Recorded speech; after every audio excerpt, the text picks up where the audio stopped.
6 најдобри студенти на факултетите од општествените науки, архитектура и од уметностите на Универзитетот Свети Кирил и Методи во Скопје ја добија наградата 26 јули Франк Манинг. Наградените студенти Виктор Јовановски од филолошкиот, Ана Дишлиевска Митова од филозофскиот, Горан Ивановски од економскиот, Катерина Митевска од правниот, Дарко Алексовски од факултетот за ликовни уметности и Христина Стојчевска од архитектонскиот факултет се со просечна оценка на студиите од 9,5 до 10.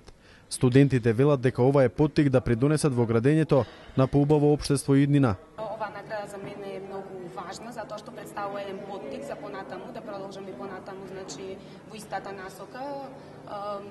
Планирам да продолжам на мастер студии на правниот факултет и се надевам дека оваа награда ќе ме поттикне и понатаму да го постигнувам истиот успех како што беше тоа и доседа до дипломските студии.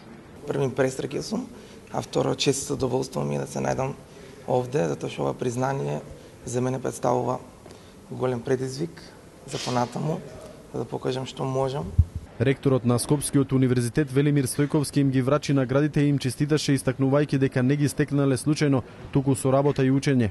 Тоа се најдобро дипломирани студенти кои што имаат најдобар просек, значи подобар од останатите студенти. Каква е сумата на наградата? Сумата на наградата е оваа година 10.000 денари и таа варира во денарска противвредност во зависност од тоа каква е вредноста на фунтата, бидејќи донаторот оваа фондација има оставено и основана во фунти. Наградата 26 јули Франк Манинг се доделува традиционално од 1980 година од фондот на донаторот Франк Манинг, почесен граѓанин на Скопје, кој со наградата ја изразил својата љубов и приврзаност кон главниот град по разорниот земјотрес 1963. Чинот на врачување и доделување на наградата е символично поврзан со историјата на нашиот град со трагичниот катастрофален земјотрес од 26 јули 1963 година, кога филантропот Манинг одлучи секоја година да доделува награди за најдобрите студенти на универзитетот, на тој начин изразувајќи ја својата љубов и приврзаност кон Скопје.